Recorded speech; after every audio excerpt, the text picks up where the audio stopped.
Good morning दोस्तों, welcome to my channel. दोस्तों अगर आप हमारे चैनल पर नए हैं तो फटाफट से मेरे चैनल को लाइक और सब्सक्राइब कर दें एंड बेल आइकन भी प्रेस कर दें ताकि हमारी नई नई वीडियो की नोटिफिकेशन आप तक सबसे पहले मिले। तो आज का हमारा टॉपिक है वाताग्र। दोस्तों आज हम भूगोल विषय के अंतर्गत वाताग्र को पढ़ेंगे। वाताग्र की उत्पत्ति के बारे में पढ़ेंगे और वाताग्र को प्रभावित करने वाले कारक और वाताग्र के प्रकारों के बारे में देखेंगे दोस्तों। तो चलिए दोस्तों बिना किसी देरी के वीडियो को स्टार्ट करते हैं, जिसमें देखते हैं कि वाताग्र किसे कहते हैं। तो दोस्तों यहाँ पे हम देख लेते हैं कि वाताग्र क्या होता है। दो भिन्न स्वभाव वाली वायु राशियों, ठीक है, दो भिन्न स्वभाव वाली वायु राशियों, स्वभाव बोले है जिसके ताप में, गति में, घनत्व में, आर्द्रता में और दिशा में जो है तो अंतर रहे, तो वो हो जाएगा दो विपरीत स्वभाव वाली वायु राशियाँ के मिलने से ढलुआ सतह का जो निर्माण होता है, ठीक है ना, उसे हम वाताग्र को जो है तो इस डायग्राम के माध्यम से समझ सकते हैं। जैसे मान लीजिए दोस्तों यहाँ पे गर्म हवा हो गई और नीचे जो है तो ठंडी हो गई। गर्म हवा क्या है कि ऊपर वो है और ठंडी हवा नीचे, इसलिए क्योंकि ठंडी हवा वजनी और भारी होती है और गर्म हवा हल्की होती है, इसलिए वह ऊपर है, ठीक है ना। और यह जो बीच वाला क्षेत्र है दोस्तों यही है वाताग्र, ठीक है। वाताग्र मुख्यतः मध्य अक्षांशों में ही निर्मित होते हैं, ठीक है ना। वाताग्र कहाँ होते हैं? मध्य अक्षांश में। यहाँ पे आप देख सकते हैं दोस्तों डायग्राम में, यहाँ पे जो है तो मध्य अक्षांश यहाँ और यहाँ के बीच में जो है तो वाताग्र उपस्थित है दोस्तों, ठीक है। तो वाताग्र मुख्यतः मध्य अक्षांशों में ही जो है तो निर्मित होते हैं। हमें पता है कि कुछ वाताग्र जो है तो कुछ कोण पर झुका होता है, ठीक है ना। वाताग्र कुछ कोण पर झुका होता है जो कि विषुवत रेखा से ध्रुवों की ओर जाने पर बढ़ता जाता है, और ऐसा इसलिए होता है क्योंकि वाताग्र का ढाल पृथ्वी की अक्षीय गति पर आधारित होता है, ठीक है ना। जो वाताग्र का ढाल है वह पृथ्वी की अक्षीय गति पर आधारित होता है, इसलिए ऐसा होता है। भूमध्य रेखा पर वाताग्र का ढाल लगभग शून्य होता है, ठीक है ना। क्या होता है? वाताग्र का ढाल लगभग शून्य होता है। कहाँ पर? मध्य रेखा पर। भूमध्य रेखा पर जो है तो वाताग्र का जो ढाल होता है वह शून्य होता है, और वाताग्र हमेशा वहीं बनते हैं जहाँ वायु राशियों के तापमान में सबसे अधिक अंतर पाया जाता है। अगर वायु राशियों के तापमान में अंतर नहीं है, मतलब वायु राशियाँ जैसे हवा तो दो होनी ही चाहिए, एक ठंडी और एक गर्म, उन दोनों में जो है तो ताप में अंतर होना चाहिए, कोई ठंडा होना चाहिए तो कोई अधिक गर्म होना चाहिए। वाताग्र हमेशा वहीं बनते हैं जहां वायु राशियों के तापमान में सबसे अधिक अंतर पाया जाता है। नेक्स्ट देख लेते हैं दोस्तों वाताग्र जनन, यानी कि वाताग्र की उत्पत्ति कैसे हुई है दोस्तों। तो वाताग्र निर्माण की प्रक्रिया को, ठीक है ना, जहाँ पे वाताग्र बनते हैं उस प्रक्रिया को वाताग्र जनन कहते हैं, और वाताग्र के नष्ट होने की प्रक्रिया को वाताग्र क्षय कहते हैं, ठीक है। वाताग्र निर्माण जहाँ होता है उसे निर्माण प्रक्रिया को वाताग्र जनन कहते हैं, और वाताग्र जहाँ नष्ट होता है उसे वाताग्र क्षय कहते हैं, ठीक है। वाताग्र जनन एवं वाताग्र क्षय की प्रक्रिया से चक्रवात व प्रतिचक्रवात का निर्माण होता है दोस्तों, ठीक है। किससे का निर्माण होता है? चक्रवात व प्रतिचक्रवात का निर्माण होता है। वाताग्र जनन एवं वाताग्र क्षय से, वाताग्र जनन एवं वाताग्र क्षय की प्रक्रिया से चक्रवात एवं प्रतिचक्रवात का निर्माण होता है। अतः वाताग्र मौसम संबंधी परिस्थितियों को उत्पन्न करते हैं। क्या करते हैं? यह मौसम संबंधी परिस्थितियों को उत्पन्न करते हैं।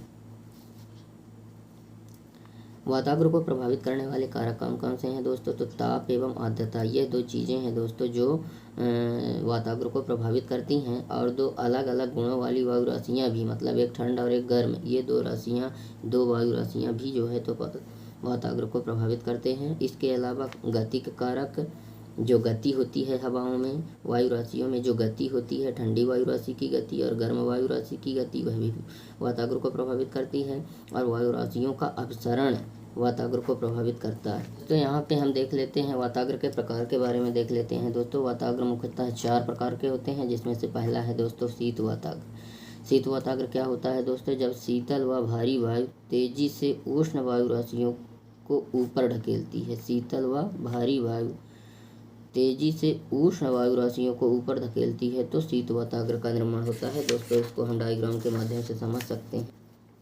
जैसे मान लीजिए दोस्तों ये हो गया क्या? धरातल हो गया, धरातल, ठीक है। और यहाँ पे जो है तो दोस्तों यहाँ हम देख सकते हैं कि ये जो है तो क्या हो गई? ये जो है तो शीत हवा हो गई, यानी ठंडी हवा हो गई, ठीक है। और यह जो है तो गर्म हवा हो गई, ये गर्म हवा और ये ठंडी हवा, ये गर्म हवा ये ठंडी हवा। ठीक है, तो मतलब शीत हवा जो है वह गर्म को ऊपर उठा देती है। ठीक है ना, यह ठंडी हवा जो है तो गर्म हवा को क्या कर रही है, ऊपर उठा रही है। क्या कर रही है, ऊपर उठा रही है।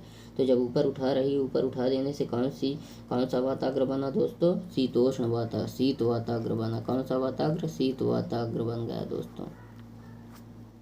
ठीक है दोस्तों, उष्ण वाताग्र। उष्ण वाताग्र क्या होता है दोस्तों कि जब गर्म वायु राशियाँ तेजी से ठंडी वायु राशियों के ऊपर उपस्थित होती हैं तो उससे उष्ण वाताग्र का निर्माण होता है दोस्तों। ठीक है, जब गर्म वायु राशियाँ तेजी से ठंडी वायु राशियों के ऊपर स्थापित होती है तो उष्ण वाताग्र का निर्माण होता है। इसको भी हम डायग्राम के माध्यम से देख सकते हैं दोस्तों। जैसे मान लीजिए ये जो है तो धरातल हो गया, धरातल। ठीक है, और यहाँ पे जो है तो ये ठंडी वायु हो गई, ये गर्म वायु हो गई, ये गर्म हवा हो गई। ठीक है, और यह ठंडी हवा हो गई।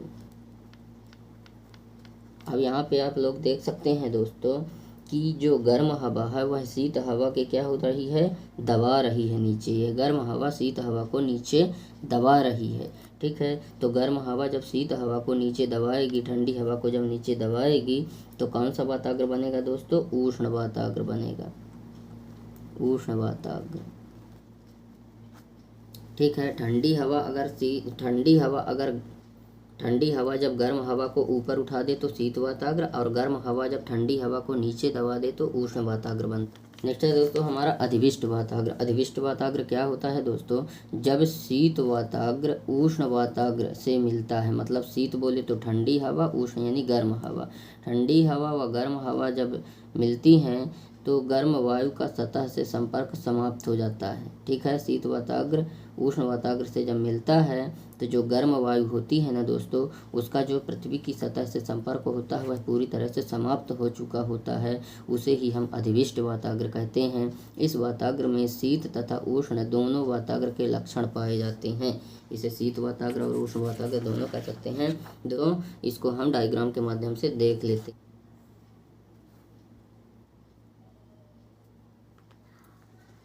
दोस्तों जब गर्म हवा का संपर्क धरातल से एकदम समाप्त हो जाता है, जैसे ये जो है तो ठंडी हवा हो गई, और मान लीजिए ये गर्म हवा हो गई। ठीक है, तो धरातल से जो है तो यह गर्म हवा का संपर्क पूरी तरह से टूट जाता है, और यह ठंडी हवा पूरी तरह से धरातल पर क्या करती है, चलने लगती है, और गर्म हवा पूरी तरह से धरातल से देखिए कितनी दूरी पर है। ठीक है ना, तो गर्म हवा जब धरातल से एकदम गर्म हवा का जब धरातल से संपर्क टूट जाता है तो उसे हम अधिविष्ट वाताग्र कहते हैं। क्या कहते हैं, अधिविष्ट वाताग्र। और ये तो धरातल है। ठीक है, तो इस प्रकार से दोस्तों हमने डायग्राम के माध्यम से जो है तो आप लोग को वाताग्र के प्रकारों को बता दिया है। और एक और था दोस्तों, चौथा हमारा जो वाताग्र का प्रकार था दोस्तों वो है स्थायी वाताग्र। स्थायी वाताग्र क्या होता है उसको भी हम डायग्राम के माध्यम से आप लोग को बता देना चाहते हैं। जैसे मान लीजिए ये धरातल हो गया, धरातल, और यहाँ पे जो है तो एक वायु राशि ऐसे जा रही है, एक वायु राशि ऐसे जा रही है, मतलब विपरीत दिशा में आ रही है। ठीक है ना, तो जब ठंड व गर्म दोनों एक दूसरे के समानांतर चलने लगे, जब ठंड हवा, इसको मान लेते हैं ठंडी हवा, इसको मान लेते हैं गर्म हवा। ठीक है, तो जब ठंडी हवा व गर्म हवा एक दूसरे के समानांतर चलने लगे उसे हम स्थायी वाताग्र कहते हैं। एक दूसरे के विपरीत चल रही हैं, इसीलिए इसको हम स्थायी वाताग्र कहते हैं। नेक्स्ट देखते हैं दोस्तों वाताग्र प्रदेश के बारे में देख लेते हैं कि वाताग्र प्रदेश किसे कहते हैं। तो दो भिन्न स्वभाव की वायु राशियों के मिलने से, ठीक है, भिन्न स्वभाव बता दिए थे, ताप और आर्द्रता, ठीक है, और वो दाब, ये सारी चीज़ें जो है तो स्वभाव हैं किसकी, वायु राशियों के। तो भिन्न स्वभाव की वायु राशियों के मिलने पर जो संक्रमण क्षेत्र बनता है दोस्तों उसे हम वाताग्र प्रदेश कहते हैं। ठीक है, विश्व में 3 वाताग्र प्रदेश पाए जाते हैं। एक है आर्कटिक वाताग्र प्रदेश। यह क्या होता है दोस्तों, यह आर्कटिक वातावरण महाद्वीपीय हवाओं तथा ध्रुवीय सागरीय हवाओं के मिलने से बनते हैं। जो आर्कटिक वातावरण प्रदेश है ना दोस्तों, वह महासागरीय हवाओं तथा ध्रुवीय सागरीय हवाओं के मिलने से बनते हैं और यह वातावरण अधिक सक्रिय नहीं होते हैं। इसका कारण यह है कि यहाँ पाई जाने वाली वायु राशियों के तापमान में बहुत कम अंतर पाया जाता है दोस्तों। अंतर सिर्फ किसका है वायु राशियों में? तापमान का। तापमान कम होने के कारण वातावरण अधिक सक्रिय नहीं होते हैं। ठीक है, इस वातावरण का विस्तार जो है तो यूरेशिया तथा उत्तरी अमेरिका के भागों में होता। हमारा जो दूसरा वातावरण प्रदेश है दोस्तों वह है ध्रुवीय वातावरण प्रदेश। कौन सा? ध्रुवीय वातावरण प्रदेश। इस वातावरण का प्रदेश का निर्माण दोनों गोलार्ध के मध्य अक्षांशों में 30 डिग्री से 46 डिग्री पर होता है दोस्तों। दोनों गोलार्ध मतलब उत्तरी और दक्षिणी गोलार्ध, दोनों ही गोलार्ध के अक्षांशों पर होता है दोस्तों। इनका निर्माण ठंडी व उष्ण वायु राशियों के मिलने पर होता है। अगर ठंड व गर्म वायु राशि, दो प्रकार की अगर वायु राशि नहीं मिली तो इनका निर्माण नहीं हो सकता। कोई भी वातावरण हो, वातावरण के निर्माण के लिए ठंडी व गर्म वायु राशियों का होना अति आवश्यक है। यह वातावरण शीत ऋतु में अधिक सक्रिय रहते हैं। ठीक है, गर्मी के सीजन में कम सक्रिय होते हैं, लेकिन ठंडी वाले सीजन में ज़्यादा सक्रिय होते हैं। इस वातावरण का विस्तार उत्तरी प्रशांत महासागर तथा उत्तरी अटलांटिक महासागर में पाया जाता है। हमारा जो तीसरा वातावरण प्रदेश है दोस्तों वो इस प्रकार से है कि उष्ण कटिबंधीय वातावरण प्रदेश है दोस्तों। इस वातावरण प्रदेश का जो विस्तार है दोस्तों वह कहाँ से है? विषुवत रेखीय निम्न वायुदाब की पेटी में होता है। इस वातावरण का निर्माण निम्न दाब पर उत्तर पूर्व व दक्षिण पूर्व की व्यापारिक पवनों के मिलने से होता है। हमें पता है कि यह वातावरण गर्मी में उत्तर की ओर और ठंडी में दक्षिण की ओर गतिशील होते हैं, मतलब चलते हैं। उत्तर की ओर चलते हैं गर्मी में और ठंडी में दक्षिण की ओर चलते हैं यह वातावरण प्रदेश। नेक्स्ट देखते हैं दोस्तों, वातावरण उत्पत्ति के लिए आवश्यक दशाएं क्या क्या होनी चाहिए। ठीक है, मान लीजिए वातावरण उत्पत्ति के लिए आवश्यक दशाएं। ठीक है, तो पहला तो तापीय भिन्नता, मतलब ताप में विभिन्नता होनी चाहिए। मतलब वहाँ पे जो तापमान है वह दो प्रकार का होना चाहिए, कम और ज़्यादा दोनों ही होना चाहिए।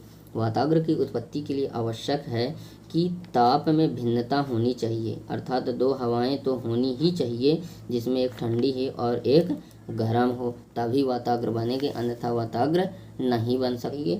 और दूसरी है कि वायु राशियों की विपरीत दशा होनी चाहिए।